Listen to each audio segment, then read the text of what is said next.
सुंदरते ध्यानं विविटे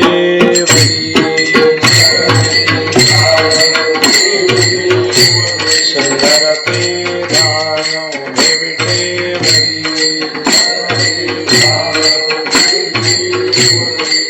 कटा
संसाराचे अंगी अवघीच व्यसने,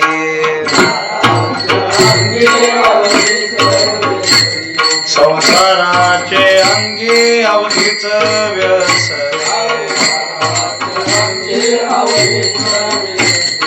आम्ही या कीर्तने शुद्ध झालो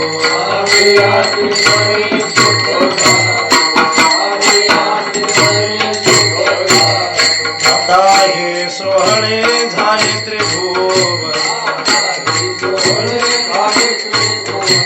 आता हे सोहळे झाले त्रिभुवन विषम धोणी सांडिले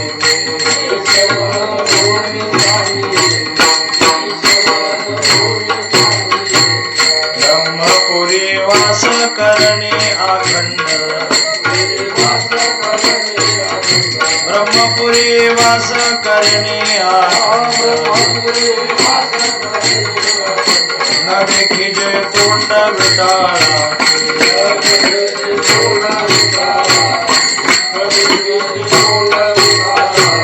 आता हे सोहळे झाले त्रिभुवन आता हे सोहळे झाले त्रिभुवन विषम धोनी सांडिले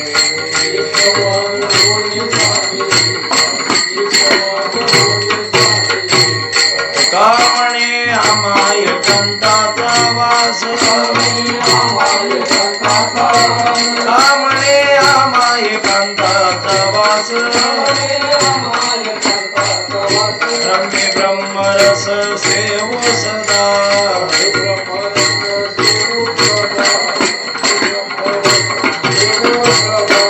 आता हे सोहळे झाले त्रिभुवन आता हे सोहळे झाले त्रिभुवन विश्रम धोणी सांडिले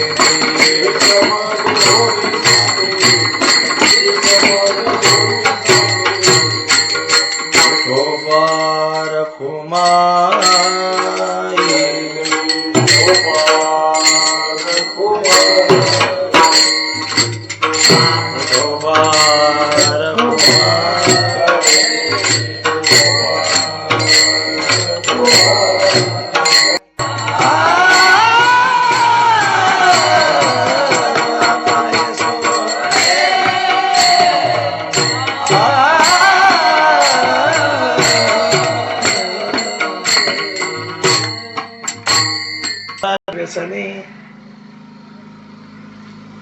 आम्ही या कीर्तने शुद्ध झालो आता हे सोहळे झाले त्रिभुवन विषम धुवोनी सांडिले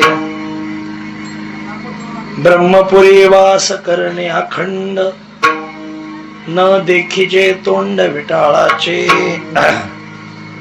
आता हे सोहळे झाले त्रिभुवन विषम धोनी सांडिले तुका म्हणे आम्हा एकांताचा वास ब्रह्मी ब्रह्मरस सेवू सदा आता हे सोहळे झाले त्रिभुवन विषम धोनी सांडिले नमामि सद्गुरुं शांतं सच्चिदानंद विग्रहं पूर्ण ब्रह्म परानंदमीशमाळंदी वल्लभम आत्मरूप गणेश केलिया स्मरण होय सकल विद्यांचे अधिकरण तेच बंधू चरण श्री गुरूंचे ते नमस्कारुणी आता घ्यावी घ्यावी माझे सेवा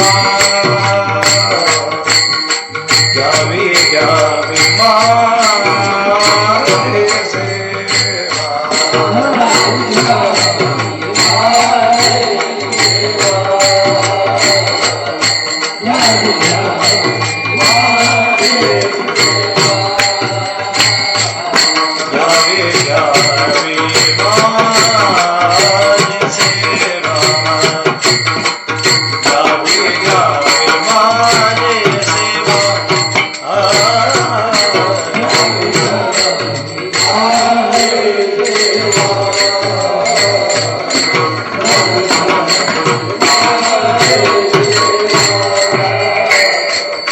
घ्यावे घ्यावे माझे सेवा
संसाराची अंगी अवघीच व्यसने आम्ही या कीर्तने शुद्ध झालो. आता हे सोहळे झाले त्रिभुवन विषमधुवनी सांडिले. जगद्गुरु जगदवंदे देहू निवासी श्रीमंत श्री तुकोबाराय यांचा हा 4 चरणाचा उत्कृष्ट असा प्रासादिक बहुतेकांच्या परिचयातील असलेला अभंग आहे. या अभंगातून जगद्गुरु तुकोबारायांनी साधनेतून मिळणारी फळं व्यक्त केली आहेत. ज्या फलश्रुतीचा विचार करताना त्याच्यातली तत्व आनंद निर्गुण ब्रह्माच्या उपासनेमध्ये सुद्धा जेवढं आम्हाला मिळत नाही तेवढं सगुण भक्ती केल्यानंतर आम्हाला प्राप्त होत. कर्म प्रतिष्ठित संसाराला त्यागाची भूमिका असावी लागते तर ते कर्म सुखमूळ असतं. संसार करताना अपेक्षेचं वारं जर सोबत असेल तर तो संसार कधी सुखाचा होत नाही असं सांगतात. प्रारब्ध कर्माला सामोरं जाण्याची तुमच्याकडे तयारी असेल तर आपला संसार नक्की सुखाचा होतो. तुकोबाराय म्हणतात प्रापंचिक कर्माचा त्याग घडावा वाटत असेल तर ही कीर्तन नावाची साधना अवलंब करावी लागते. मन चतुष्टया अंतःकरण चतुष्टयामध्ये मन बुद्धी चित्त अहंकाराचा विचार सांगितला गेलेला आहे. मला थोडा बेस पाहिजे, जरा बेस द्या. कर्म ज्ञान आणि प्रेम या 2-3 गोष्टीची सांगड घालत आम्ही आतापर्यंत क्रिया केली, पण आम्हाला जे प्राप्तव्य फळे मिळाली ती बाकीच्या साधनेपेक्षा कीर्तनातून आम्हाला लवकर देव भेटला म्हणे. परमात्मा प्राप्तीपेक्षाही बाकीच्या काही गोष्टी अत्यंत आवश्यक आहेत. कधी कधी देव भेटतो पण अज्ञान जशाला तसं राहतं. कधी कधी देव भेटतो पण संसार सुटत नाही. कधी कधी देव भेटतो पण आपलेपणाचा अनुभव काही जात नाही. अर्जुनाला एवढी गीता सांगत असतानाही शेवटपर्यंत अर्जुनाचा मोह जर जात नसेल तर आम्ही अर्जुनच आहोत. आम्हाला सगळेच आपली वाटतात. कीर्तनकार सुद्धा आपला वाटतो, ऐकणारे सुद्धा आपले वाटतात. ज्या कीर्तनात आम्ही मगापासून ऐकलंय की हे सगळं आपलं नाहीये, हे कधीतरी त्यागावं लागणार आहे, कधीतरी सोडावं लागणार आहे, त्याच कीर्तनात माणसं जास्त असावे अशी जर आम्ही अपेक्षा करत असू, त्याच कीर्तनात दुपारी एके ठिकाणी संध्याकाळी एके ठिकाणी असे रोज 2-2 कीर्तन असावेत अशी आम्ही अपेक्षा करत असू, त्या कीर्तनात भरभक्कम पाकिट मिळावं आणि आमचा संसार सुखाचा व्हावा अशी अपेक्षा जर होत असेल तर मला वाटत नाही हे कीर्तन आम्हाला सुख देईल. हे कीर्तन आमच्या उद्धाराचं कारण असेल. या मंडपाखाली येऊन जर संसारिक सुखाची अपेक्षा जात नसेल तर सुखानं संसार करून मरून गेलेलं बरं. त्याला गळ्यात माळ घालून दुसऱ्याला गर्दी करत जाऊ नये, दुसऱ्याला विक्षेप करण्याचा प्रयत्न करू नये. प्रत्येकाला वाट मोकळी करून द्यावी. इथं आल्यानंतर माणसानं बदलावं म्हणे. मला वाटतंय वर्षात 4-5 सप्ते तरी होत आहेत. माळावरचा वेगळाच, आता या वर्षी नवीन त्या रोडला एक यायचा योग आला यावर्षी. त्यामुळे बरेचसे कार्यक्रम करजखेडला पाटोद्याला होत असतात. चांगली पर्वणी की आमच्या आयुष्यात जुन्या ज्येष्ठ श्रेष्ठ अधिकारी वर्गांनी आमच्यासाठी सत्याची योजना केली. मी वरीही बोलून आलोय त्या दिवशी. एकेकाळी तोच आनंद प्राप्त करून घेण्यासाठी कोणाला तरी हजारो वर्षे 4 बोटाचे लंगोट घालून ध्यान करावं लागले. त्याच आनंदासाठी काही जणांना 100 यज्ञ करावे लागले. तर त्याच आनंदासाठी काही जणांना हजारो वर्ष देवासमोर मांडी घालून पूजा अर्चना करावी लागली. आम्ही फक्त 7 दिवसाचा अखंड हरिनाम सप्ताह केलाय म्हणे. आम्ही काहीच केलं नाही दुसरं. जे हजारो वर्ष मांडी घातल्यानंतरही मिळत नाही, फक्त 7 दिवसाच्या सप्त्यामध्ये आम्हाला मिळतं. ऐसा हा कीर्तनातला आनंद आहे. आम्ही या कीर्तने शुद्ध झालो म्हणे. ते कीर्तन हे सप्त्यातलं नव्हे. ते कीर्तन म्हणजे एखाद्या अभंगाचे निरूपण नव्हे. ते कीर्तन म्हणजे एखाद्या गोड जेवणाचं, एखाद्या वास्तुक शांतीचं केलेलं किंवा एखाद्या सप्त्यामध्ये केलेलं ते कीर्तन नव्हे. कीर्तन या शब्दाची परिभाषा वेगळी आणि संसाराची अंगी जर बोलत असतील तर त्या संसाराची परिभाषा वेगळी. शब्दशार्थ घेऊच नका. तुम्ही ज्या घरातनं आलाय तुकोबारे त्याला संसार म्हणत नाहीत, आणि आता जे चालू आहे त्या कीर्तनानं शुद्ध झालं म्हणत नाही. तुकोबाऱ्याचा अर्थच वेगळा आहे. ते आम्हाला समजावून घेणं जास्त गरजेचं आहे. आता चालू आहे त्याला तुकोबारे कीर्तन म्हणत नाहीत, कारण या कीर्तनाला वेळेचं बंधन आलं, या कीर्तनाला स्वराचं बंधन आलं, या कीर्तनाला अभंगाचं बंधन आलं. अभंगाच्या बाहेर जाऊन बोलता येत नाही. आमच्या गावाकडले एक महाराज आहेत, ते म्हणतात कीर्तनकार जर अभंगाच्या बाहेर जाऊन बोलायला लागला तर समजून जाऊ जिभेचं पुण्य संपलंय. लक्षात आलं ना माझं वाक्य? त्यामुळे प्रत्येक गोष्ट कीर्तनातून बंधनकारक आहे. मला ते जनरेटरचा आवाज झाला की मला वाटलं आता काय कीर्तन होते बाबा, कारण हे बिना माईकचं कीर्तन जमते, पण असा एखादा थोडा जरी आवाज कानावर पडला तर जरा ते विक्षेप झाल्यासारखं वाटतं. त्यामुळे असे काही बंधनं कीर्तनात येतात. नारदांना सुद्धा कीर्तनात देव मिळेल का नाही याची गॅरंटी जरा कमी वाटते, कारण कधी कधी वेळच पुरं गेलाय. आता 10 सव्वा 10 होत आलेत, आता किती वेळ 11 वाजेपर्यंत काय सांगणार मी? अशी काही विक्षेप येण्याची शक्यता आहे. कधी कधी अभंगाला धरून बोलावं लागतं, कधी कधी स्वराच्या बाहेर जरा बुवा गेला की लगेच गायक थोडस तोंड वाकडं करतात. थोडस कोण आणलं होतं की काय माहिती, आला निवळ अफसर झाले बघ. किती असे विक्षेप सांगू तुम्हाला कीर्तनातून, किती अशा अडचणी सांगू तुम्हाला. आता मी तुम्हाला नावं वगैरे ठेवत नाही, पण प्रत्येक गावात ही परिस्थिती की वारं लागत नाही म्हणून थोडंसं बाहेर जाऊन बसायचं. मी तुम्हाला म्हणून तुम्हाला बोलत नाही, प्रत्येक ठिकाणी ही ओरड आहेच. त्यामुळे कीर्तनात असे अनेक विक्षेप येण्याची शक्यता आहे. थोडा काही आवाज झाला की लगेच लोक तिकडे बोलतात. एखादी गोष्ट सांगतो तुम्हाला, एक राजा राणीची गोष्ट सांगतो, असं म्हणलं की सगळ्याची तोंड माझ्याकडे वळतात. आणि एखादा सिद्धांत सांगायचं म्हटलं की प्रत्येकाची चलबिचल अवस्था तयार होते. हे कीर्तन आमच्या उद्धाराचं साधन नाहीये. कोणी कोणी म्हणतंय बुवानं फेटाच व्यवस्थित घातला नाही, कोणी म्हणतंय बुवाच उशीर आला, कोण म्हणतंय बुवा अप्सरात निघाला, कोण म्हणते अभंगाच्या बाहेरच जाऊन बोलला, कोण तर म्हणते अभंगत नवीन होता बाबा, काही कीर्तनच कळाय नाही. असे अनेक विक्षेप प्रत्येक गावामध्ये. सप्त्यामध्ये सुद्धा आमच्या उद्धारासाठी आम्ही कीर्तनाला येत नाही.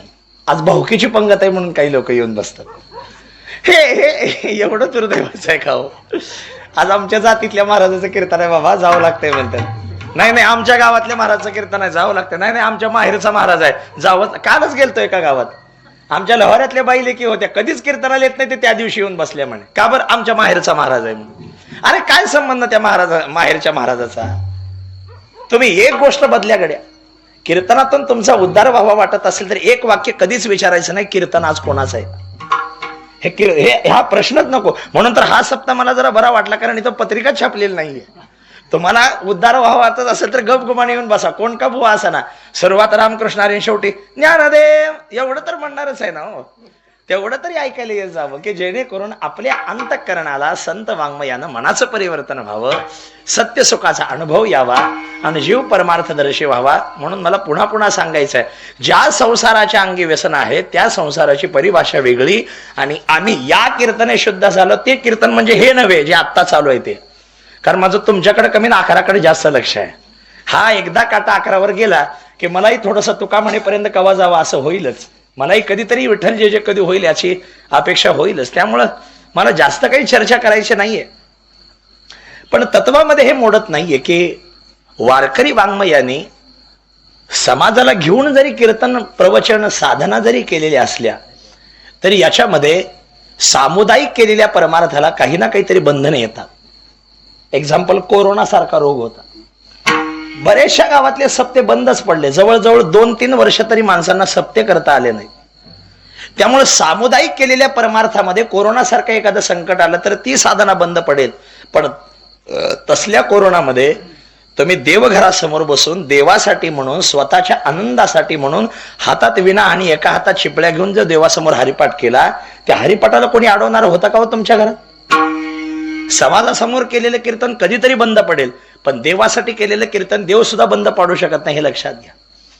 तुमची कर्तृत्व परंपरा शुद्ध असावी, तुमचं कर्म व्यवस्थित असावं. आणि अजून थोडं बोलू, आमच्या परमार्थाला एवढा प्रामाणिकपणा असावा की मरणांत समय जरी देवाचं नाव मुखात नाही आलं तरी त्यानं म्हटलं पाहिजे मला न्यायला गेलं पाहिजे बाबा, त्याला न्यायला गेलं पाहिजे. का?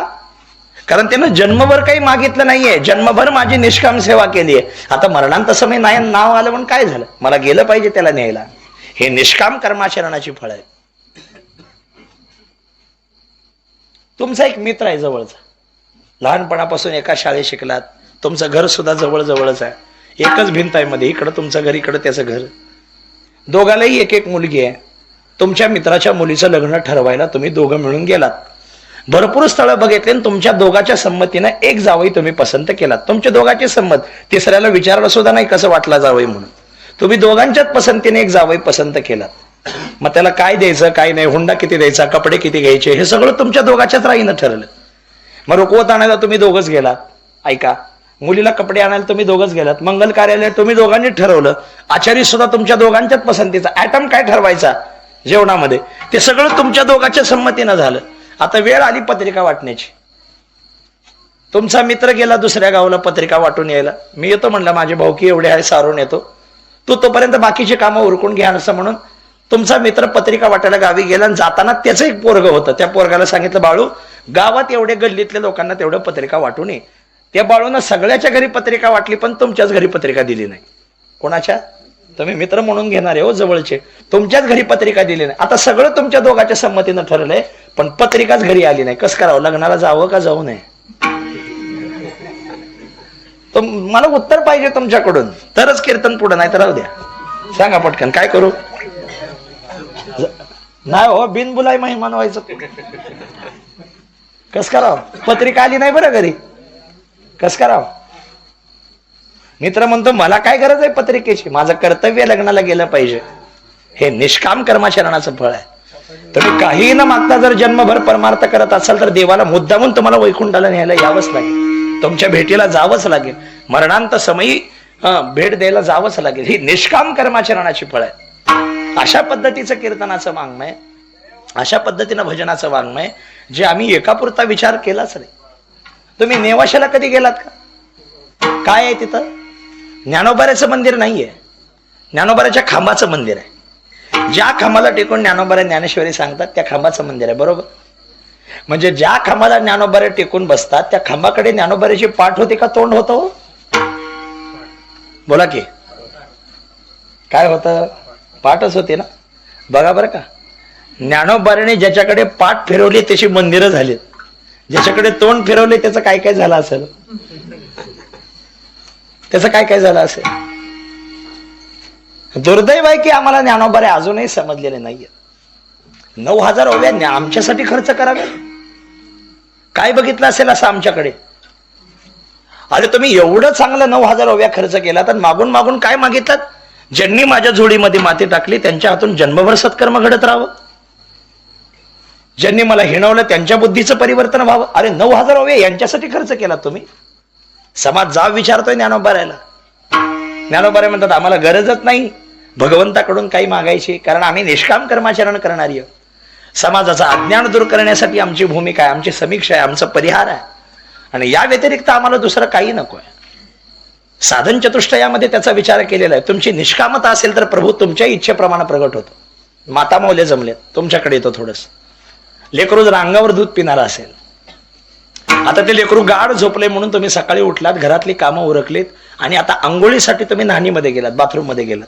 तुम्ही आंघोळ करता इतक्यामध्ये झोळीतलं लेकरू रडायला लागलं. ओल्या पडद्यानं तसंच जाता का नाही लेकराला घ्यायला? जाता का नाही तुम्ही? हा हिचा एक अवतार आहे बरं का, ओल्या पडद्यानं लेकराकडे जाणं हा एक अवतारच आहे. आता तुम्ही पुन्हा त्याला पाजवून झोपलात आणि पुन्हा स्वयंपाक घरात गेलात. आता तुम्ही कणिक तिमताय म्हणे, दोन्ही हात पिठानं खरकडे झालेत, बरबटलेलेत, आणि अशा अवस्थेत लेकरू रडायला लागलं. जाता का नाही त्याला घ्यायला? हात धुता का हो तुम्ही? असं झटकले की झालं त्याला घ्यायला जाता तुम्ही. हा बरबटेला हात घेऊन जाणं म्हणजे आईचा एक अवतारच आहे म्हणे. अजून थोडं बोलू. जेवण झाली, आता भांडे घासताय तुम्ही, हात निरम्यानं किंवा त्या राखानं सगळे भरून गेलेत, तशा अवस्थेत लेकरू रडायला लागलं. तशा अवस्थेत जाता का नाही त्याला घ्यायला? हा एक आईचा अवतारच. एवढं सगळं जाऊ द्या, रात्री नवऱ्याबरोबर एकांतवास भोगणारी आई जरी लेकरू रडायला लागलं तरी त्या क्षणाला बाजूला ठेवून लेकराला अगोदर उचलून मांडीवर घेते. हा एक आईचा जसा अवतार आहे तसा आम्ही रडावं लागतं म्हणे. तो कसाही असू द्या, तो आमच्यासाठी धावत पळत येतो. नाहीतर तो मूलतः नारसिंहही नाही, परशुरामही नाही, मच्छकच्छ वराही नाही, राम नाही, कृष्ण नाही, पंढरीनाथ कोणच नाही. तो एक निर्गुण आहे. वारं येऊ लागले का? तिकडून वारं येत असेल की येऊ लागले ना? सांगा बरं कलर कसला आहे? येत आहे तर म्हणायला वारं, मग कलर सांगताही नाही गेले तुम्हाला. येऊ लागले का नाही? मला मस्त जुळू केले थोडे थोडे कुठून कुठून. सांगा बरं काय काय त्याचं वजन वगैरे हाय, काय सांगता येईल तुम्हाला? हिरवा पिवळा पांढरा काहीतरी. बरं जाऊ दे, कलर नाही, वजन बरं, त्याचा आकार चौकोन, आयत, गोल. एक निर्गुणातीत परमात्मा एकेकाळी असाच होता म्हणे. फक्त अनुभवता येत आहे थंड आहे का गरम आहे ते. तसं अनुभवता येत होता परमात्मा, पण दाखवा म्हणलं तर पुसू नका बाई वेदासी काही कळलेच नाही, कारण तो निर्गुण आहे. पण एका भक्ताने बालक होऊन भक्ती केली आहे. ज्या बालकाला ती आणि तिचं दूध अंगावरचं सोडलं तर जगातला कोणता विषयही आवडत नाही, कोणता पदार्थही आवडत नाही. तशा पद्धतीने आम्ही तो आणि त्याचं नाम सोडलं तर जगात कुणाशी आम्ही घेणं देणं ठेवलंच नाही. त्यामुळे आज आमच्या निष्क्रियतेला भुलून तो येतो. वैकुंठ सोडून संत सदीने राहिला, ही त्या पाठीमागची कारण आहेत. मग अशा साधनेमध्ये भगवंत तुमच्यासाठी धावत पळत येतो. मग सांगा ती साधना कोणती होती? तुकोबारे म्हणतात ती साधना देवाला बोलवती, यात नवल नाही. ती साधना देवाला पितांबर फिटोपर्यंत नाचायला होते, यात काही नवल नाही. ती साधना देवाला देवत्वपणा विसरवते, यात काही नवल नाही. पण ज्यांना ज्यांना देवही लक्षात येत नाही, आमच्या पावलावर पाऊल ठेवल्यानंतर अगदी सहजरित्या त्यांना देव प्राप्त होतो. तेने भेटे देव आपे आप, आपे आप. ज्ञानोबारे सुद्धा म्हणतात ना, परमात्मा प्राप्तीसाठी संतांच्या मार्गाने गेला की देव भेटीसाठी वेगळे सायास करायची गरज होत नाही. संताचे संगते मनोमार्ग गाते, संताचे संगते मनोमार्ग गाते.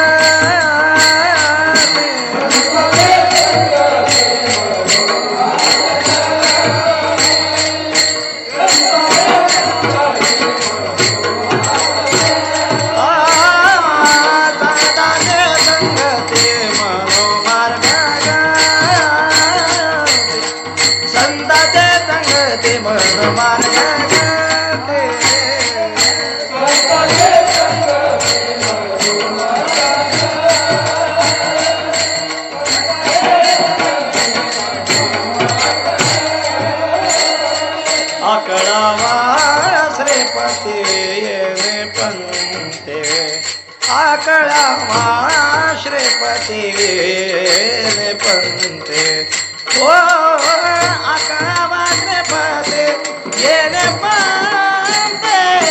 अरे मुखे म्हणा, अरे मुखे म्हणा, अरे मुखे म्हणा, अरे मुखे म्हणा, अरे मुखे म्हणा, अरे मुखे म्हणा.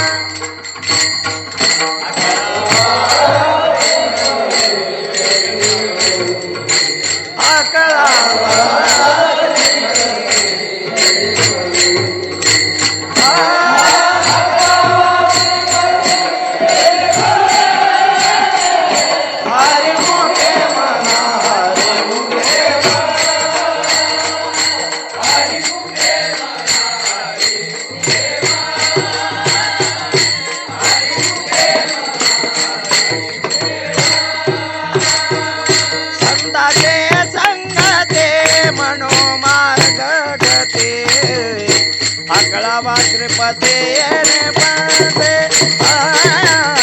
अकळावा श्रीपती येणे पंते. मनोमार्ग गते, अकळावा श्रीपती येणे पंते, अकळावा श्रीपती येणे.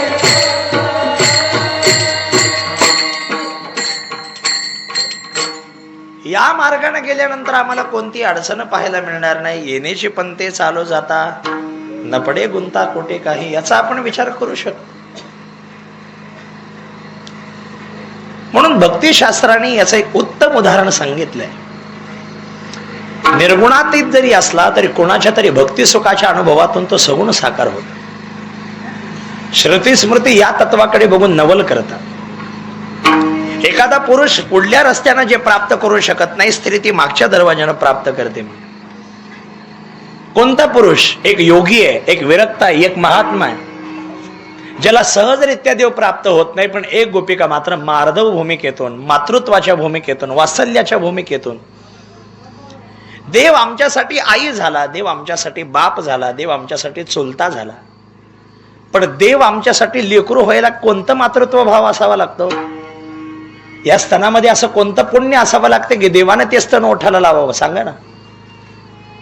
आम्ही एकेकाळी त्याला म्हणतो लावी स्तनाकृपावंते, पण देवाने आमच्या स्तनाचं दूध प्यावं, काय भाग्य असेल ते.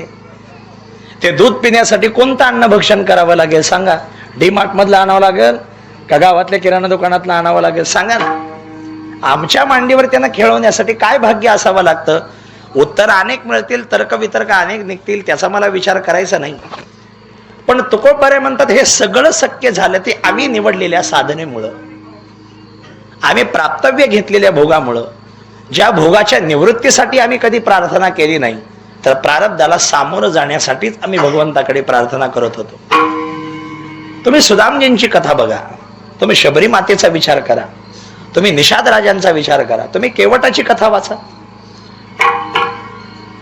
रामायणात असे बरेचसे पार्ट आहेत, भागवतात सुद्धा अनेक जणांचा विचार या संबंधानं प्रसिद्ध आहे. भक्ती सुखाचा आनंद घेण्यासाठी उद्धवजी गोकुळामध्ये 6 महिने राहतात म्हणे. कृष्ण विरहात वेड्या झालेल्या गोपिका, देव सोडून गेला म्हणे, गवळणी रडतात. तो सोडून जाईल असं वाटलं नव्हतं, पण रडत होत्या गोपिका.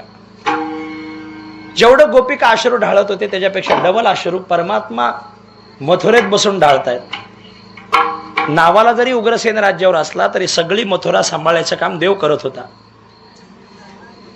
दिवसभर मथुरा सांभाळायची, संध्याकाळी मात्र पलंगावर झोपून परमात्मा रडायचे. ऐका, उद्धवजी एके दिवशी भगवंताला भेटायला आले. बघताय तर काय, परमात्मा डोक्यावर शाल पांघरून आतल्या आत रडत होता म्हणे, आतल्या आत रडत होता. उद्धवाला बघितल्यानंतर भगवंताने कडकडून उद्धवाला मिठी मारली, रडायला लागली. उद्धवाचा खांदा पूर्ण ओला झाला म्हणे, देव एवढा रडतोय? देवा तुम्ही जगाला आनंद देणारे आहात, तुम्हीच रडताय आज? म्हणे हो. का? एवढे भक्त भेटले म्हणे, पण गवळणी एवढं प्रेम करणार कोणच भेटलं नाही.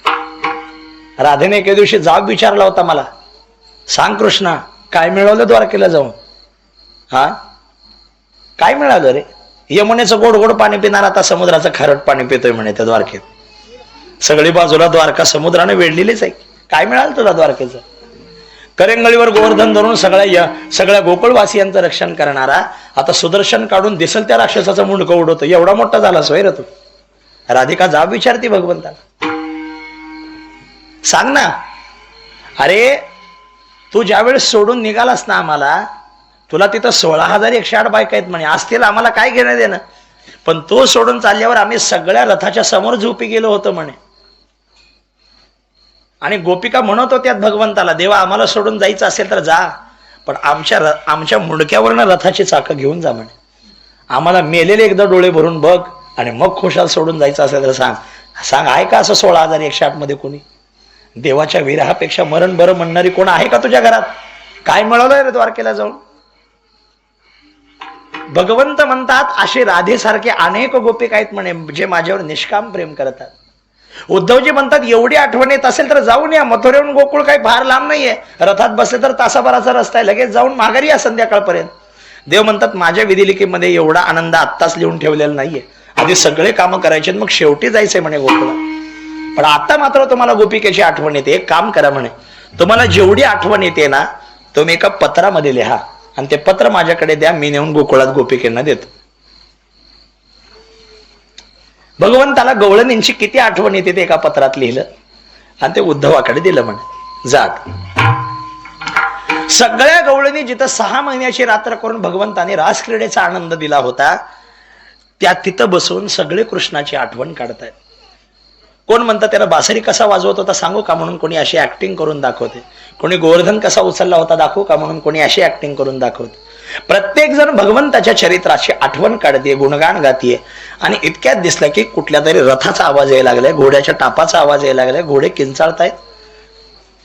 हे सगळ्या परिसरात बसले आणि तिकडं तो असा आडवा रोड गेला होता म्हणे आणि त्या रोडवरनं रथाच्या चाकाचा आवाज येत होता. एकीला सांगितलं बघ कोण यायला लागले, जरा रथाच्या चाकाचा आवाज द्यायचा.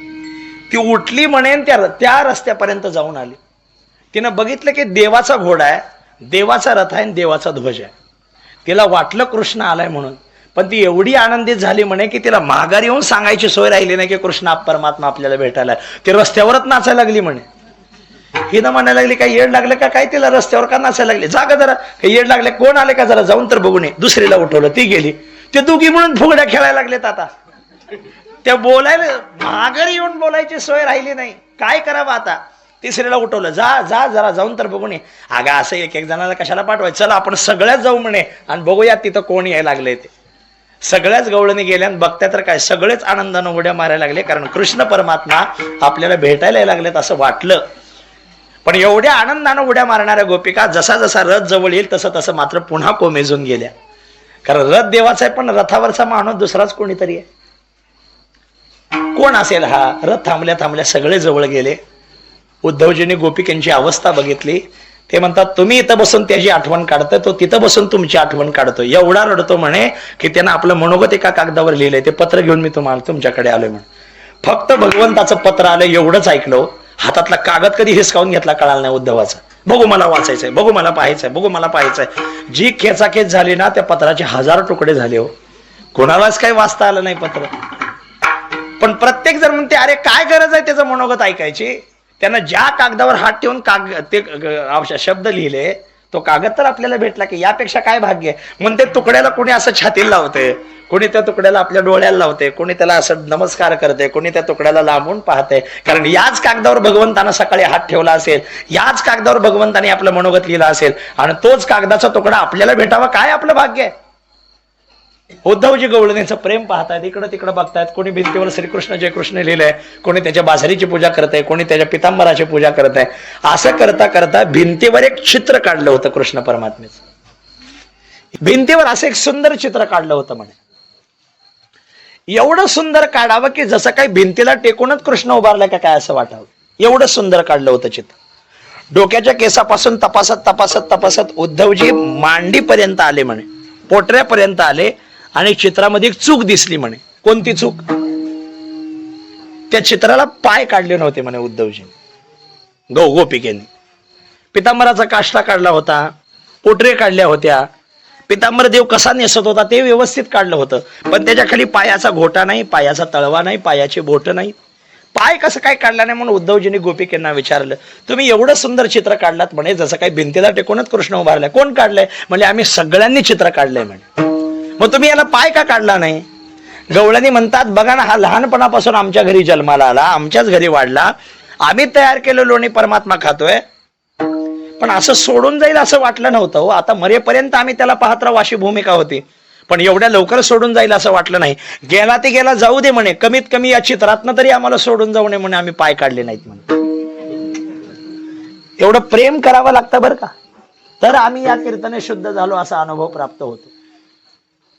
भगवंताबद्दल असलेली भूमिका, समीक्षा ही एवढी शुद्ध असावी की कीर्तनात उठलो आणि झटकून घरला निघून गेलो एवढं स्वस्त नाहीये हा परमार्थ. चाललंय म्हणून चाललंय. परवाच एका गावात एक जुना वारकरी बोलला मला, महाराज एवढे सप्ते वाढलेत म्हणे, कधीतरी दूध उतू जाईलच, सावध राहा म्हणे, एवढं दूध ठेवलंय म्हणे, कधीतरी उतू जाईलच, काय घडेल माहित नाही, पण एवढे सप्ते पूर्वी नव्हते महाराज, आता गाव नाही असं सप्ता नाही. त्यांना विचारलं, का हो बाबा एवढे सप्ते का वाढलेत? म्हणजे पूर्वीच्या काळी एकी होती लोकात म्हणून सप्त्याची गरज नव्हती. आता एवढे भांडणं वाढलेत की सप्त्याशिवाय पर्यायच नाही. राजकारणातली भांडणं आता कीर्तनात आली, भजनामध्ये आले. तुम्ही राग म्हणून घेऊ नका माझ्या वाक्याचा, नाहीतर माझ्याबद्दल काहीतरी विचार करायचा. ऐका, पण एक आलेला अनुभव म्हणून सांगतो, फक्त लातूर पट्टात नाही, तिकडं सातारा कोल्हापूर भागात गेलं तर हीच ओरड आहे. एक अनुभव म्हणून सांगू का? भावकीतली भांडणं कधीतरी मिटतील, भजनात लागलेली भांडणं कधीच मिटत नाहीत, कधीच मिटत नाहीत. काय मिटत नाही देवच जाणे. पण एवढे सप्ते वाढायचं, एवढे भजनं वाढायची कारण काय? जाऊ द्या, मतितार्थ माझा वेगळा आहे. पण आम्ही या कीर्तने शुद्ध झालो असं जर म्हणत असतील तर ती अवस्था आम्हाला काय मिळत नाही? आज आम्हालाही कीर्तन ऐकल्याशिवाय झोप लागत नाही. रोज कुठं ना कुठेतरी फेटा बांधलेला आहेच, रोज 2 तास उभारलेला आहे. आता तर काय अधिक महिना आहे महाराज, त्यामुळे अजून एखादा महिना जास्त आगाव मिळाला. हे कपडेच पुन्हा आता सैल करून वाढवावं लागतील का काय वाटायला लागले. कारण पहिलेचे कपडे हिला गेले होते, आता एवढं जाड झालोय आम्ही. आता त्यात अधिक महिना आलाय, त्यामुळे आता काहीच अडचण नाहीये आम्हाला. आमचा 1 महिना अजून मस्त चालणार आहे. पण एवढ्यावर आम्ही या कीर्तने शुद्ध झालो, ही शुद्धत्वाची अवस्था एवढ्यावर प्राप्त होणार नाही. ही तर कीर्तन या शब्दाची व्याख्या काय आणि असा कोणता संसार आहे की ज्या संसाराला तुम्ही व्यसन म्हणताय? कोणता असं व्यसन तुम्हाला संसारात पाहायला मिळालं? पोटा पाण्यासाठी कर्म करावं त्याला आम्ही तो संसार म्हणून? ज्ञानोबांनी संसाराची परिभाषा बदलली. सुभाषित बोलतं पुनरपि जननम पुनरपि मरणम पुनरपि जननी जठरे शयनम ये संसारे खलु दुस्तारे कृपया पारे पाहे मुरारे भज गोविंदम भज गोविंदम. किंवा का उपजने आणि म्हणे हे साथच जे का मानणे तो जीव लोकू म्हणे संसारोहन. ज्ञानोबारे बोलतात. किंवा ज्ञानोबाऱ्याचा अजून एक अभंग आहे. उपजोनी संसारी आपुला आपण वैरी मी माझे शरीरी घेऊन ठेला या देहाते म्हणे मी पुत्र दारा धन माझे परिकाळाचे खाजे ऐसाने न तू गेला. ज्ञानोबाऱ्याचा अभंग आहे. उपजोनी संसारी म्हणजे जन्मणं आणि मरण याला एके ठिकाणी संसार म्हटलात. पोटासाठी कर्म करत राहणं याला कोणीतरी संसार म्हटलंय. अशा कोणत्या संसाराचं तुम्ही व्यसन या अभंगातून मांडताय? तुकोबारे म्हणतात मला 3 प्रकारची व्यसनं सांगायची आहेत, ज्या व्यसनामुळं आम्ही आज कुठंतरी लयाला चाललोय, अपेक्षित संसारापेक्षा आम्ही बाजूला चाललोय. जीव एवढा दुःखी होतोय म्हणे की त्याला सुख नावाची कोणती कल्पना सापडत नाही. आणि सुख जर मिळालं तर किती मिळतं म्हणे? फक्त जवसा एवढं. पण त्या जवसा एवढ्या सुखासाठी अगोदर पर्वता एवढं दुःख झेलावं लागतं. सुख पाहता जवा पाडे सुख पाहता जवा पाडे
किती चांगला असू द्या, माणसाला झोपत लागत नसेल तर काय बोलावं याला?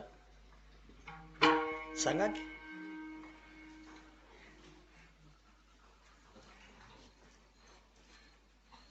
श्रीमंती सगळी काही असली असती तर धीरूभाई अंबानी कधी लालबागच्या राजाच्या दर्शनाला गेलाच नसता. सन्मानच काही सगळा असला असता तर विराट कोहली प्रेमानंद महाराजच्या दर्शनाला कधी गेलेच नसते. गेलता का नाही तो? एवढ्यावर नाही, त्यानं गावाकडे 5 एकर जागा घेतली म्हणे, आता तिथंच राहणार आहे म्हणे. तो आता शहरी भाग सोडून इकडे येणार आहे म्हणे. अरिजित सिंग माहित आहे तुम्हाला? गायक, फार मोठा गायक आहेत. किती कोट्यावधी धन, किती कोट्यावधी पैसा, किती मान सन्मान आहे. पण आशाची संगत लागली म्हणे की सगळं सोडून दिलं म्हणे त्याने एका क्षणात. काहीतरी असेलच की. बरं, हे काही मी मनाचं बोलत नाही. पुराणातही असे काही श्रीमंत होऊन गेले ज्यांनी एका क्षणात सगळं सोडून दिलं. हे सुख सांडोनिया कासया योग सेविती, 18 12 वनस्पती हे सगळंच काढून बघा कुठे. अरे एका क्षणामध्ये हे जर वैराग्य प्राप्त होत असेल तर त्या पाठीमागं काहीतरी हेतू आहेच. ते कसं व्हायलंय माहितीये का, थोडं सांगू का तुम्हाला. ते कोणी झोपला असेल, अचानक राहू दे अचानक डोळा लागला की पटकन लाईट येऊ लागली. लाईट आली की माणूस जागा व्हायला लागले आणि मस्त जागा झाली की हळूच लाईट चालली. त्यामुळे मला थोडं सांभाळून घ्या, माझ्याकडे अजून एक अर्धा तास राहिला असेल. थोडं मला बोलायचं आहे ते म्हणजे या पद्धतीनं की अशी कोणती व्यसनं आहेत ज्या व्यसनातून तुम्ही सावध झालो असं म्हणताय, त्या व्यसनानं तुमचं वाटोळं केलं, पण कीर्तनानं तुम्ही व्यसनाधीन झालो, व्यसनापासून परावृत्त झालो आणि या कीर्तनातून तुम्हाला शुद्ध अवस्था प्राप्त झाली. अशी कोणती व्यसनं आहेत? तुकोबाराने त्याचा विचार केलाय.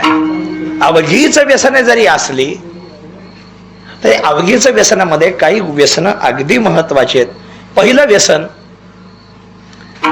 जीव मायेच्या अधीन जाणं. दुसरं व्यसन प्रारब्ध निवृत्तीची अपेक्षा करणं. आणि तिसरं व्यसन आपलं कोण आणि परक कोण याची जाणीव नसणं. या 3 व्यसनामुळे जीव दुःखी झाला, पण हे 3 व्यसन कीर्तनातून निघून गेले म्हणे. एवढाच आजचा टॉपिक आहे बघा. तो का म्हणेपर्यंत मला जायची बी इच्छा नाही, पण एवढे 3 व्यसन कीर्तनानं कसे काय जातात याचा विचार करून मला डायरेक्ट उडी मारायची.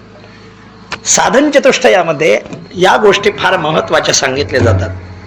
मी आणि माझं ममत्व तुकोबारे म्हणून जातात. या ममत्वामुळे जीव आज अनेक वेळा दुःखे भोगतोय. मायेच्या अधीन जाणं, ममत्वाचा अंधार त्याच्यासमोर पडणं आणि त्या अज्ञानत्वामध्ये जीव आज परिपूर्णतः दुःखी झाला. त्याला सुख म्हणजे काय माहित नाही.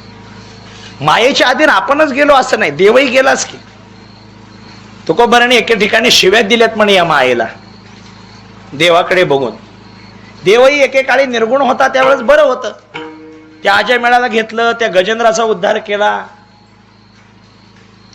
त्या गजेंद्राबरोबर नकराचाही उद्धार केला. नक्रस्तुती आहेच की नामदेवाच्या. आपण आनंदीच्या वाटणं वगैरे कार्तिकीला म्हणतोच, नकर बोले देवासी हसू आले, निंदा नव्हे स्तवन. हे सगळंच अगदी आपण पाहिलंय. त्या नकरानं कधी भजन केलं नाही, त्या गजेंद्रानं फक्त शेवटी एक फूल टाकलंय म्हणे, त्याचा उद्धार केलास. पण आता जसं जसं कलियुग चालू होईल तसं तो मायेच्या अधीन गेला म्हणे. बहु होता भला परिया रांडेने नाशिला म्हणे. तुकोबारे त्या मायेला शिव्या देतात. ही माया म्हणजे कोण आहे? ही आहे म्हणे ती की हा भगवंत तिच्या अधीन गेला आणि बहु शिकला रंग चाळे. हा देवही मायेच्या अधीन गेला. हो, मी बोलत नाही, देवानेच भगवद्गीतेत सांगितले मम माया दुरत्यया. बोलतो का नाही देव? देवच मायेच्या अधीन गेल्यावर त्याला आम्ही तरी काय करावं? मायेच्या अधीन गेला म्हणजे नेमकं काय केलं? देवाने सत्य असत्याची पडताळणी केली. देव पूर्वीच्या काळी असं बघत नव्हता. आता तो ममत्वाच्या अधीन घालवतोय म्हणे. कोणीतरी फक्त वाटीभर दूध मागितलं, त्याला सागर देऊन तिकडं तोंड गप करून टाकलं म्हणे. कोणीतरी फक्त बापाची मांडी मागितली म्हणे, त्याला अशा ठिकाणी जाऊन बसवलं की त्याला खाली येताच येऊ नये. हे काय आहे? भगवंताने आम्ही एवढं दिलं, पण त्याला आम्ही एवढं मोठं दिलं म्हणे त्यानं की तो पुन्हा माघारी येऊ नये, मला पुन्हा अपेक्षा करूच नये. नाही, म्हणून तर तुकोबाऱ्याचा एक अभंग आहे, मागणे दे का तुझं प्रती आहे देशील तरी. हा शब्द फार महत्वाचा आहे. देशील तरी, मी जेवढं मागतोय तेवढंच, आणि मी जे मागतोय तेच बस, ह्याच्या पलीकडे जास्त काही नको. म्हणून जास्त काही विस्तार मला करायचा नाहीये. पण ममत्वाच्या अधीन गेलेला जीव, मायेच्या अधीन गेलेला जीव, त्याला सत्य असत्याची जाणीव होत नाही.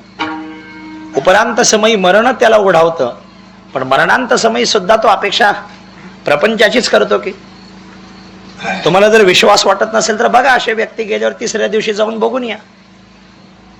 राक्षावड्याला जाऊन तुम्ही बासुमती तांदळाचा पिंड करा की हो, ते कावळा येत नाही त्या पिंड्याला बघून. सगळेच जाऊन पाया पडतात. आईबाप पाया पडतील, बायको पाया पडेल, मुलं जाऊन पाया पडतील, भाऊकीतले जाऊन पाया पडतात. कावळा येत नाही म्हणजे येतच नाही. तो किती जाऊन पाया पड रे, मी येणारच नाही. हळूच पाहुण्यातलं कोणीतरी कानात बोलतं, काही खाय प्यायची सवय होती का? हा होती बघा, खात होते बघा. हा ना, नाही न्यावं लागतं हो. मी कित्येक वेळी बघितलंय तंबाखूची पुढे सोन्याची डबी लई जणांनी 3ऱ्या दिवशी नेलेत. अहो कावळा होणे आम्ही आतुरता जर असेल तर किती दिवस या संसाराला सांभाळणार? आम्ही दृश्य बघितले डोळ्यासमोर. तिसऱ्या दिवशी जर आम्ही कावळा होऊन आतुरता असो, त्या पदार्थाची आम्हाला जर चव जास्त असेल तर याचा विचार करणं गरजेचं नाहीये का? मी कुणाला नावं ठेवत नाही, कुणाचे टिंगल टवाळे करत नाही, माझ्याबद्दल राग म्हणून घेऊच नका. तुम्ही जे काही न्यायचंय ते घेऊन जावा, पण जात असताना एक विचार करून जा, आपल्याही बाबतीत असंच घडलं तर. म्हणून मरणांत समय रिटायर व्हायचा प्रयत्न करा. बास मरणांत समय एवढं मोकळं व्हावं, पटकन यमानं जरी घेऊन गेलं तरी कावळ्यानं पटकन येऊन पिंडीवर बसलं पाहिजे, एवढं मोकळं व्हावं मरताना. बस. काही लोक मरताना सुद्धा अगदी 95 ओलांडलेले, डॉक्टर म्हणतात झालंय आता वय आजोबांचं, एका तासामध्ये सगळं जिकडे तिकडे होणार आहे, काय पाहुणे भेटायचे असेल ते भेटून घ्या. ह्याला सगळं कानावर जाते, आपल्याला आता तासभरात मरण आलंय. ते म्हणते माझ्या मरणाला भेटायला आलात वाटतं तुम्ही. कोण कोण आले? होय ग, कुठे गेलीस तू? म्हणजे तुमच्या उशालाच बसली मी. असं. मग माझी मुंबईची लेक ती बी आली म्हणे भेटायला, म्हणजे पुण्यात दिलेली लेक म्हणजे ते बी आले. माझे 2 पोरं कुठे गेलेत? कामावर गेलेत काय? नाही अहो तुमच्या भेटीसाठी बसलेत म्हणे. माझ्या घरात ते जे राहतात ते कुठे गेलेत? म्हणजे सगळे तुमच्या जवळ आहे. माझ्या दारातलं कुत्रं म्हणजे कुत्रं बी तुमच्या जवळ आहे. मग सगळेच जर माझ्या जवळ येऊन बसले असतील तर पलीकडल्या खोलीतला फॅन का बरं चालू आहे म्हटलं ते. कळालं ना माझं वाक्य? फक्त 1 तास शिल्लक राहिलाय त्याच्या आयुष्यात. त्यालाही जर संसार सुटत नसेल तर याला व्यसन म्हणता येणार नाही का आम्हाला? मग कीर्तनानं काय झालं म्हणे? कीर्तनानं सत्य असत्याची जाणीव झाली. मी माझी आईशी आठवण विसरले, बास एवढंच पाहिजे मला, हे विसरून गेलं म्हणे. किंवा ममत्वाचा त्याग झाला आणि मन परमात्म्याच्या चरणी समरस झालं. हरी मन रंगले रंगले मन रंगले तुझे चरणी स्थिरावले.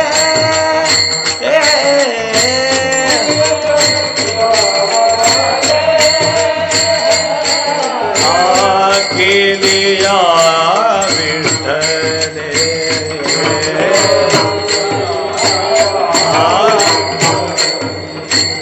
आये से कृपा जानावे.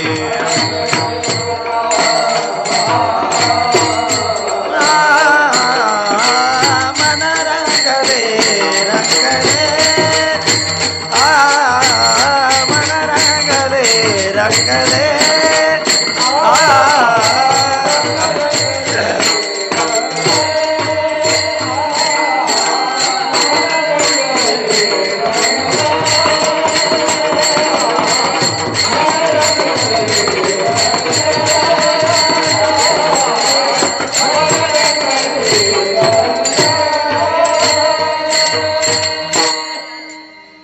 थेंब चालू असेल तर आत या जरा, थोडं पाऊस येत असेल तर जरा आत या, जागा आहे भरपूर. महाभाग असतातच, पण एवढा विजा चमकतय, वारं वावदान सुटलंय, तरी सुद्धा आम्हाला कीर्तनाला जाण्यासाठी पाय जर मंदिराकडे ओढत असतील तर समजून जा देव आमच्यावर कृपा करतो. किती बाहेरचं वातावरण बिघडू द्या, आमची कीर्तनात मन तल्लीन होत असतील तर समजून घ्या देव आपल्यावर कृपा करतोय. तर आहे म्हणे संसारात दुःख असतानाही त्या दुःखाच्या निवृत्तीची भगवंताकडे अपेक्षा करणं. प्रारब्धवशात केलेल्या कर्माचा भोग भोगत असताना देवाकडे प्रार्थना करा, देवा भोगाची निवृत्ती नको, मग काय हवंय? आले या भोगाशे असावे सादर,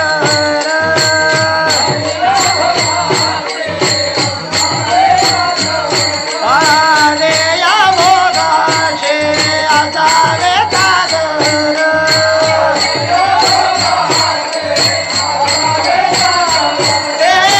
देवावरी भार घालून या, देवावरी भार घालून या.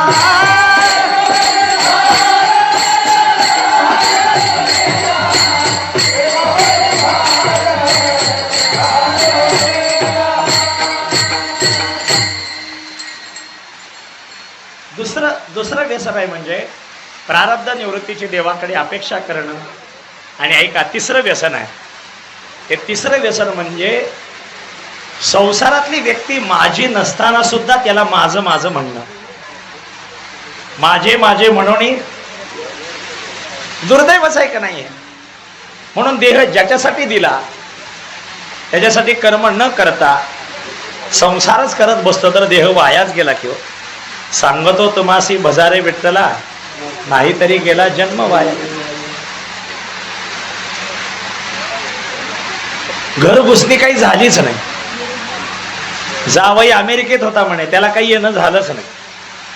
पण आज बॉस बरोबर लातूरला मीटिंग होती म्हणून फोन केला की असं असं आम्ही एका कंपनीच्या कामासाठी लातूरला येणार आहे, 10 वाजता आमची मीटिंग होणार आहे, 12 वाजेपर्यंत मीटिंग संपेल, 1 वाजेपर्यंत तुमच्या गावात येतो, तासभर जेवण करतो आणि लगेच निघतो.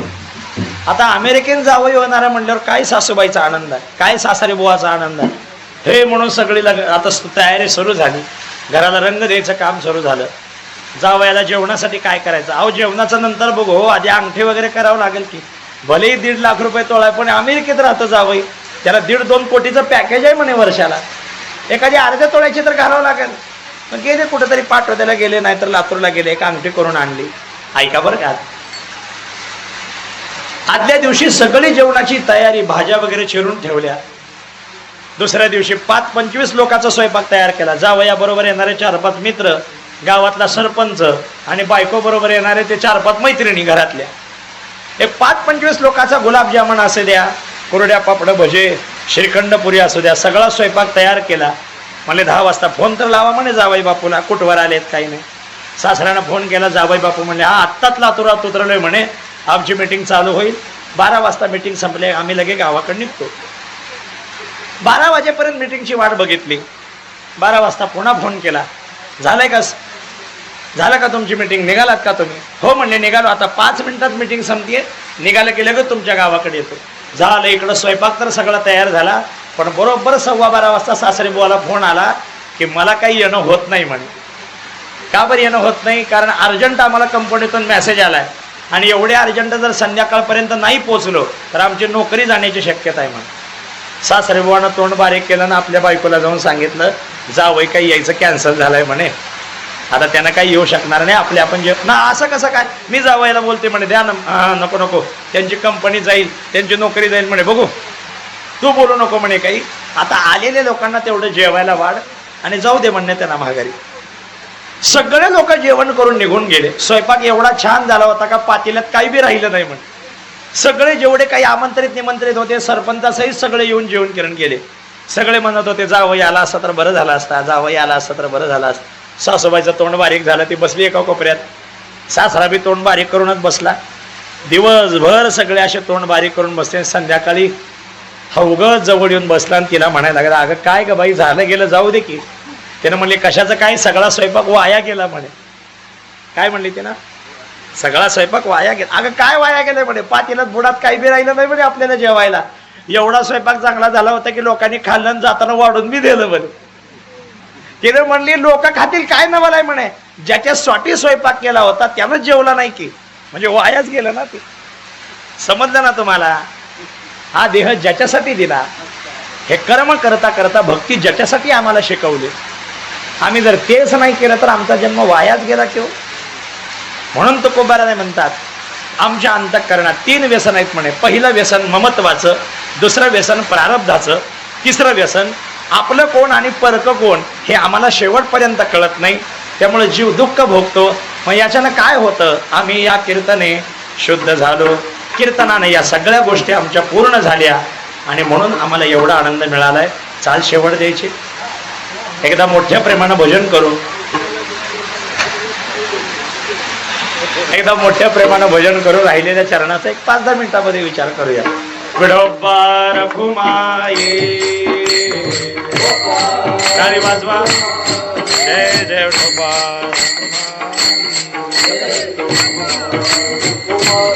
जय जय विठोबा, जय जय विठोबा रखुमाई, जय जय विठोबा रखुमाई. थोडा कुंडली कमळला रे ज्ञान दे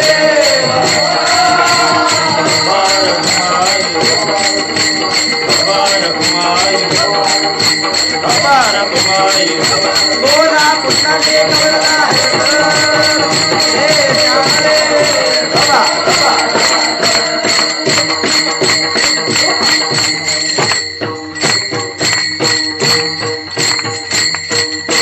संसाराचे अंगी अवघीच व्यसने आम्ही या कीर्तने शुद्ध झालो.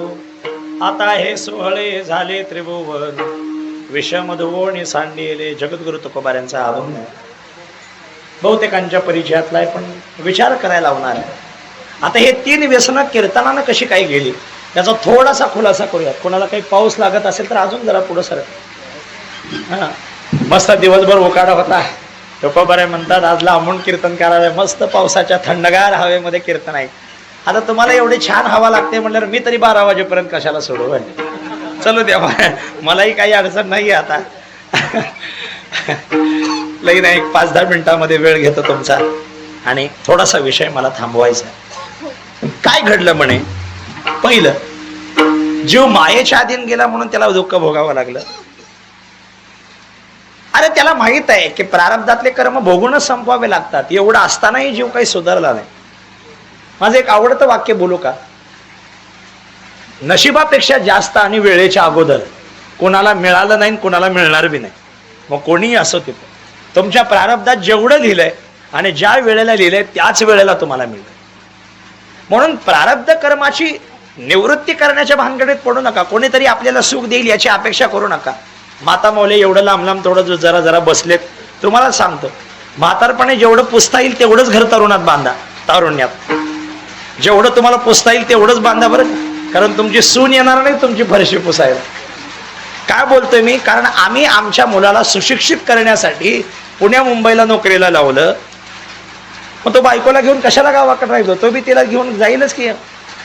ते दोघं मिळून संसार करतील ना. तुमच्याकडे कशाला येईल तुमच्या घरातली फरशी पुसायला? होय. त्यामुळे तुमची सून सुख देईल, आपला मुलगा शेवटपर्यंत आम्हाला सुख देईल याची अपेक्षा करूच नका. आणि हे लक्षात घ्या, ही अपेक्षा जर बंद व्हायच्या असतील तर ही कीर्तन नावाची साधना आमच्या अपेक्षा बंद करते.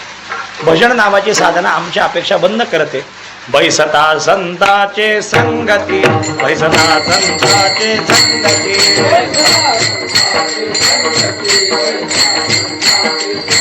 हा कळू आले कमळापती, कळू आले कमळापती,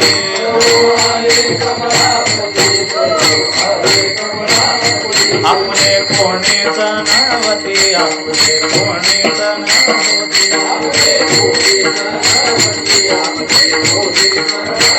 निश्चयचे दृढ झाला,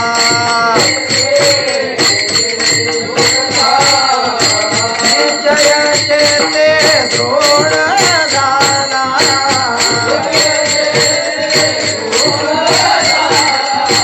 बैसता संताचे संगते, बैसता संताचे संगते, संताचे संगते, बैसता संताचे संगते.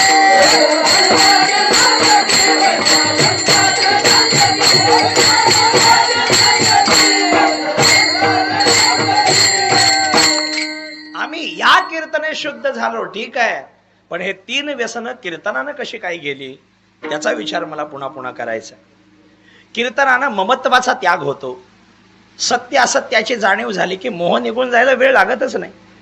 एकदा कळालं ती वस्तू माझी नाही, पुन्हा त्याच्याबद्दल चिंता का?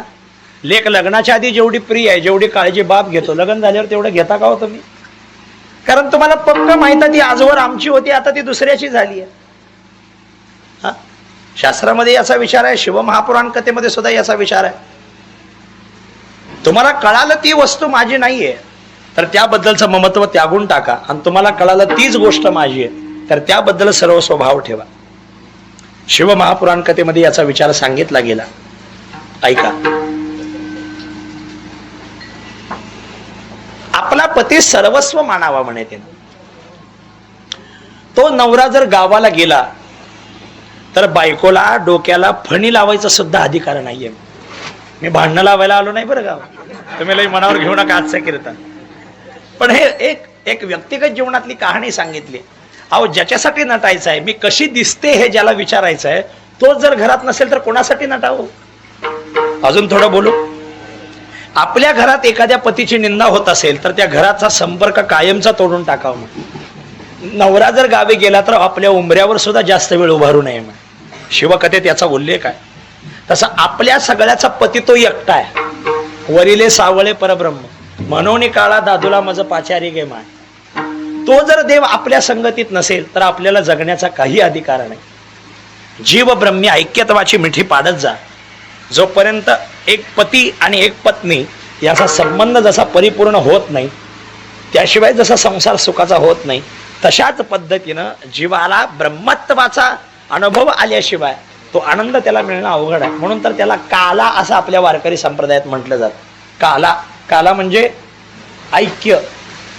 तो काला फक्त दही लाईचाच नाही, तो काला तुमच्या घरात बी राहावं. ऐकताय ना? नवरा बायकोत बी काला राहावं, बाप लेकात बी काला असावा, माय लेकीत बी काला असावा. काला म्हणजे ऐक्य आहे.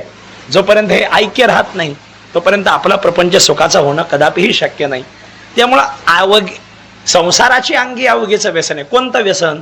पहिलं व्यसन ममत्वाचं, पण ते कीर्तनानं निवृत्त झालं कारण सत्य असत्याची जाणीव झाली. दुसरं व्यसन आहे म्हणे प्रारब्ध कर्माचं.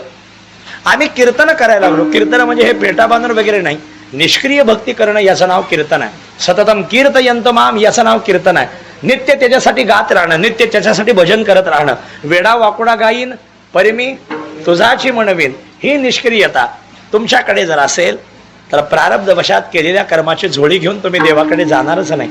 हे दुःख निवृत्त व्हावं म्हणून तुम्ही भगवंताला प्रार्थना करणारच नाही. नंतर अशी संसारात कुठलीच गोष्टी नाही महाराज. म्हणून तर थोडं बोलू का, रागाला जाऊ नका. आम्ही संसारात कुठेतरी कमी आहे म्हणूनच कीर्तनाला येऊन बसला, नाहीतर ही जात काही भजन करणारी आहे. काय वाटतं तुम्हाला? जास्त गरीब बी कधी भजनाला येत नाही, जास्त श्रीमंत बी कधी भजनाला येत नाही. गरीब म्हणतोय काय दिलंय म्हणून मी त्याला भजनाला जाऊ. श्रीमंत म्हणतोय सगळं दिलंय की आता कशाला भजनाला जाऊ. हे आपण दोन्हीच्या बदले आहोत. लय गरीब बी नाही, लय श्रीमंत नाही, म्हणून आम्ही भजनाला कीर्तनाला जातोय. पण एवढ्यावर भागत नाही. मग हिथंही निष्क्रियता असायला पाहिजे. बाहेर पाऊस पडतोय म्हणून मन विचलित होता कामा नाही. वादळ उठतंय आपलं कसं होईल याचंही मन विचलित होता कामा नाही. अरे तुटो हे मस्तक फुटो हे शरीर, नामाचा गजर सोडू नये. नाशिवंत देह झाला तरी भंग, तरी कीर्तन रंग सोडू नये. बोला ना, ज्यानं काट्यानं झोडपला त्याला हाताला धरून आणून बसवतात तुकोबार आहे. कोणत्या दृष्टीनं मग माझी भटाकड बघत असेल तुकोबार आहे सांगा ना. उगा आदरांना फोन करतायत म्हणून या वाटतंय पुन्हा पुन्हा का बे कसं व्हायला तारीख द्यायला. असं जर म्हटलं तर तुमचा नंबर ब्लॅक लिस्टला टाकेन मी. फोन उचलायचं तर लांबच राहिलं. कुठेतरी आदर आहे, सत्कार आहे म्हणून नाही. मी इथलं बोलत नाही बरं का, आमच्या भागातलं बोलतोय. तुम्ही सगळे आपली कुटुंबातली एकत्रच आहोत, त्यामुळे जास्त काही विचार नाहीये. पण आम्ही या कीर्तन आहे, कोणतं कीर्तन जे सतत केलं जातं, कोणतं कीर्तन जे निष्क्रिय राहतं, कोणतं कीर्तन ज्या कीर्तनामध्ये एका परमात्म्याशिवाय दुसरा कोणाचाही संबंध राहत नाही.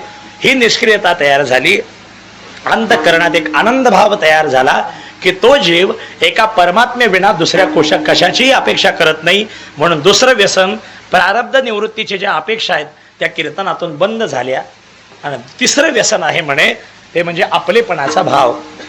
कोण माझा आणि कोण परक हे आम्हाला संसारात कळत नाही. प्रेम करणारी माणसं प्रत्येक वेळी तुमच्या घरात वेगवेगळे. मी बस स्टँडला सुद्धा परवा बोलून आलो, आताही बोलतोय. झालं 1-2 मिनिटं. आपलं कोण आणि परक कोण हे कळत नाही. तुम्हाला बाल्यावस्थेत प्रेम करणारी मंडळी पाहिजे असेल तर आई वडील पहा. आई वडील बाळावर प्रेम करतात, पण जेवढं बालवयात प्रेम करतात तेवढं तारुण्यात करत नाही. तुम्हाला तारुण्यात प्रेमाची आवश्यकता असेल तर तुम्हाला बायको पाहिजे, मुलं पाहिजे, तर ते प्रेम आपल्याला मिळतं. आणि तेच म्हातारपणात पाहिजे असेल तर बायकोकडनं अपेक्षा करू नका. तेच म्हणते म्हातार कावा मरणार आहे काय माहिती. म्हातार म्हणते का नाही, म्हातार म्हणत नाही, गाढव म्हणते गाढव. बाईल म्हणे खर मरता तरी बरे, नाशी येणे घर थोंकोणिया. माझ्या नवऱ्याची पिचकारी दुसऱ्याच्या भीतीवर जाऊन पडत होती, आता थोकायला गेलं तर सगळं अंगावर येऊन पडतंय म्हणे. हे म्हातारा थुकून घर घाण करून टाकलं, कवा मरणाऱ्या देवच जाणे. तिथं तुम्हाला प्रेम हवा असेल म्हातारपणा तर बायकोकडून अपेक्षा करू नका. तिथं तुम्हाला नातूच पाहिजे. ते नातू बाबा आजोबा म्हणून मांडीवर जाऊन बसते. पण पहिल्याचे नातू जरा मस्त होते, आताचे लई नंबरी निघाले. आजोबाच्या बटव्यात 10ची नोट असल्याशिवाय मांडीवरच जाऊन बसत नाही. अय आजोबा बरोबर आहे की खरं आहे ना. म्हणजे कीर्तनानं काय घडलं? श्रीमंत झालो नाही, कीर्तनानं मान सन्मान मिळाला नाही, नित्य त्याची कीर्ती गात असताना एक कळून चुकलं म्हणे, माझ्यावर सत्य प्रेम करणारं कोण आहे, आम्हाला कळून चुकलं. हे सगळा जीव स्वार्थानं भरलेला आहे म्हणे. एक निष्क्रिय प्रेम करणारं, निराघस प्रेम करणारा एक परमात्मा सोडला तर कोणच नाही. या देहाला सुख देणारे प्रत्येक वेळी बदलतील. अहो माझी सुद्धा एक शिवगर्जन आहेच की, पण माझी सुद्धा एक वयाची मर्यादा आहे. जोपर्यंत घशातनं आवाज निघते तोपर्यंत पाठव देऊन फोन येईल. हे बंदच पडल्यावर महाराज आता तुम्ही आराम करा, आता आहेत महाराज बघतो आम्ही इकडले इकडे म्हणचाल तुम्ही, नाही इथले म्हणचाल नाही. पण माझे सुद्धा आवाजाची एक मर्यादा आहेच का नाही. मला सुद्धा कुठेतरी फुल स्टॉप द्यावा लागेल का नाही या गळ्याला. खरं संसार करावं 25 ते 50च, परमार्थ करावं नाहीतर संसार करावं 25 ते 50. मी तुम्हाला नावं ठेवणार गेलं बरं, नाहीतर असं काही मला म्हणायचं नव्हतं. पण तरणा भाग्यवंत नटे हरी कीर्तनात उगत लिहून ठेवलंय का हो. माझे सुद्धा एक गळ्यातले आवाज आहे, त्या आवाजापर्यंत तुम्ही मला बोलवचाल. मला जोपर्यंत या बुद्धीला झेपते पसते आणि सांगता येतंय तोपर्यंत तुम्ही मला फोन करचाल. पण एकदा ही बुद्धी बंद पडली, एकदा घसा बंद पडला तर मलाही फोन यायचे बंद पडतील. असे अनेक आहेत. त्यामुळं तुकोबारे म्हणतात स्वार्थानं भरलेलं जग, या जगामध्ये फार आहे, पण निष्काम प्रेम करणारा मात्र परमात्मा आहे. हरी आपुला तो एक देव करुणी घ्यावा, आपुला तो एक देव करुणी घ्यावा.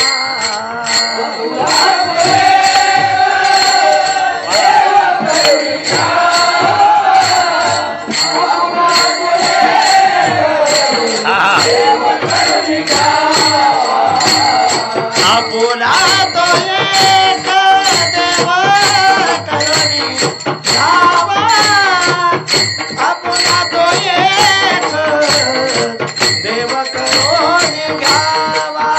विकू द्या.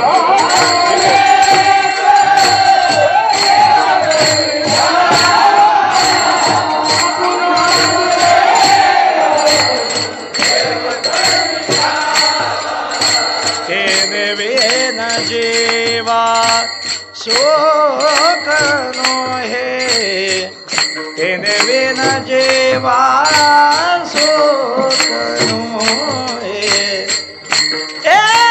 तेने विन जेवा शोकनो हे, फिरते मायेक दुखाते जनेते, फिरते मायेक दुखाते जनेते, फिरते मायेक दुखाते जनेते, फिरते मायेक दुखाते जनेते. सुख मोहे तेने बिन जेवा,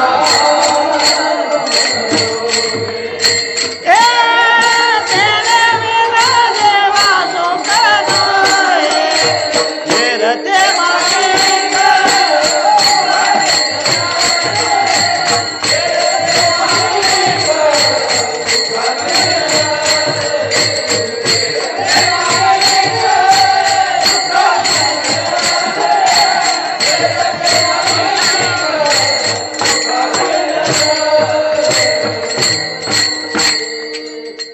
म्हणून या 3 व्यसनाचा विचार करा. मला माझं कीर्तन थांबवायचंय. विचार जास्त काही बोलत नाही, पण मी जर पुढल्या वेळेस इथं यायचा योग आला तर मला हे 3 व्यसनं तुमच्या मुखात पाठ पाहिजेत. सांगचाल ना मला. पहिलं व्यसन मनाच्या माध्यमातून, दुसरं व्यसन प्रारब्धाच्या माध्यमातून, आणि तिसरं व्यसन म्हणजे आपलेपणा आणि परकेपणा. माझं कोण आणि परक कोण प्रत्येकाला कळत नाही म्हणे. जेवढी साखर जास्त तेवढं मुंग्या बी जास्त. नाही कळाल ना तुम्हाला? कळालं ना? कळाल तर बरं झालं, नाही कळाल तर चहा प्यायल्याशिवाय जाऊ नका. आहेच की चहा मस्त, पावसात चहा मस्त लागतो, त्यामुळे चहा प्यायल्याशिवाय जायचंच नाही आपण.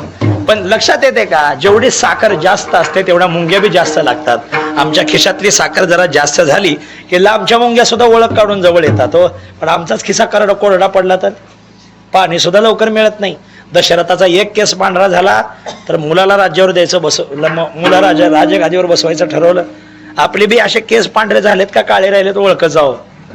कशावरनं? आरशात बघायचं नाही, उगं घरात बघायचं. आल्या पाणी मिळत नसेल तर समजून जावं केस पांढरा झालाय म्हणून. अगं वय ग पाणी आणतेस का, बसावं ग कोपऱ्यात, दिवसभर फिरून येताय म्हणे संध्याकाळी पाणी माग, बसावं ग शांत. जी सून आम्हाला आल्या आल्या चहा देत नसेल, जी बायको आम्हाला आल्या आल्या पाणी देत नसेल, एरवी तव्यातली ताटात वाढणारी आता सकाळचीच भागवते, सकाळची दुरडीतली आम्हाला खाऊ घालते. समजून जाऊ केस पांढरा झालाय, मग विचारावं ह्यांना पाठव त्याला सप्ताह कवा चालू आहे म्हणून. मग कीर्तनाला म्हणणाला येत जावं. त्यामुळे जास्त काही विचार नाही, पण हे व्यसन आहेत जे आम्हाला आमच्या देहाचं वाटोळ करायला भाग पाडतात.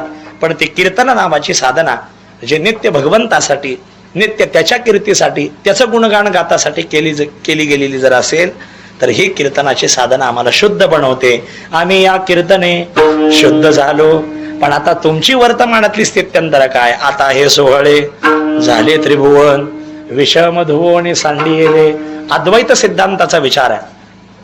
जे नकारार्थी परिभाषेत ती आम्ही सगळी टाकून दिली नाही, धुवून काढली म्हणे. कोण म्हणतं काम वाईट आहे, कोण म्हणतं क्रोध वाईट आहे, कोण म्हणतं संसार दुःखमुळे आहे, कोण म्हणतं विषय वाईट आहे.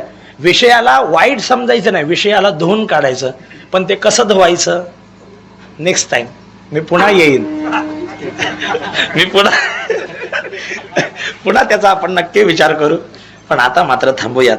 पण विषम धुवोनी सांडिले. बघा, जर घरी जाताना काही विचार करता आला तर विषम म्हणजे जे नकारार्थी, थोडक्यात निगेटिव्ह, जे संसाराला पूरक नाहीये, जे परमार्थाच्या आड येतं, हे षडविकार, हे माया, हे ममत्व, हे कामक्रोधादी लक्षण, हे जीव जे सगळे लयाला जातात, त्या नाशिवंत जीवाचा विचार केला तर हे सगळे विषम आहेत.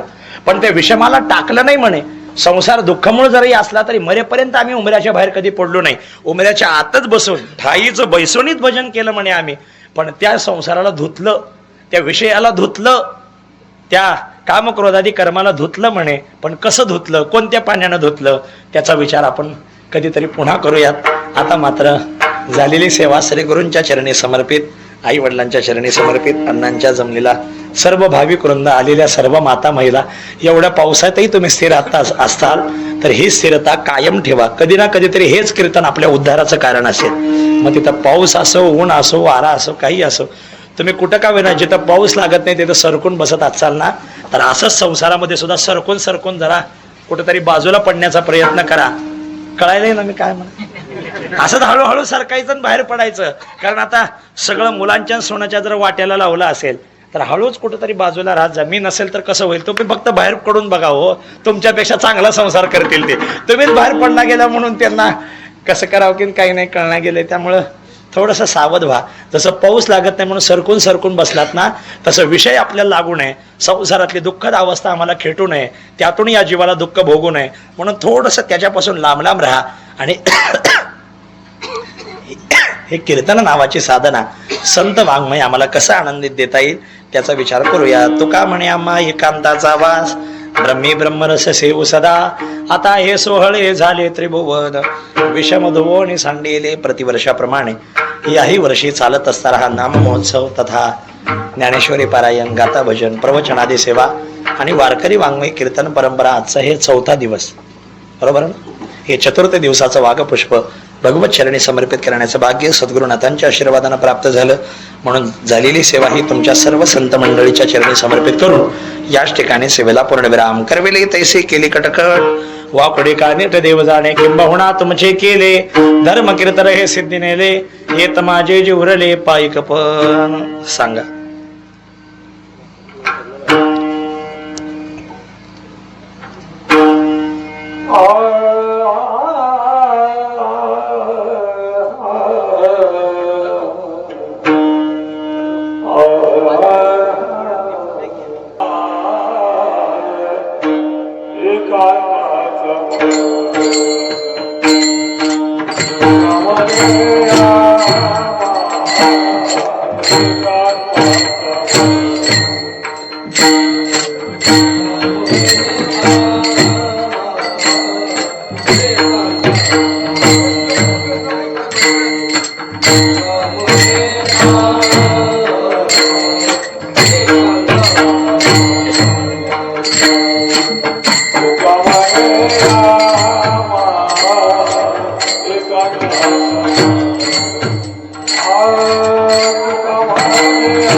बोला कुंडली बोला